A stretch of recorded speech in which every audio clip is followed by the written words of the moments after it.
Welcome to Let Me Fix This. Enjoy the video. You have the full number and you're ready. First, verify the country code and area prefix because that often narrows carriers immediately.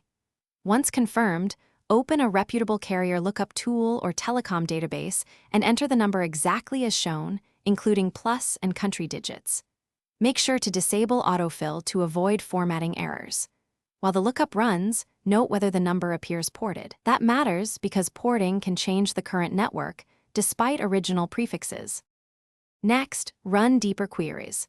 Perform an HLR or IMSI-style lookup to fetch the live network routing information, which reveals the current operator. If the lookup returns ambiguous data, cross-check with prefix-to-carrier tables to identify the original assignment.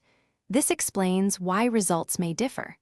You can also send a blank SMS or make a short call from a known network line to observe routing behavior. Make sure to document responses and timestamps, because once you have a likely carrier, confirm by repeating the lookup on a second independent service to reduce errors, and then record the carrier name, porting status, and lookup timestamp for your records.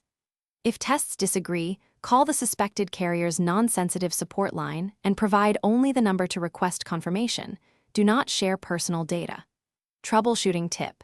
If lookups fail, check number formatting, try international prefixes, or use a different lookup provider, because some databases lag behind porting updates. Thanks for watching. If you found this helpful, don't forget to like and subscribe.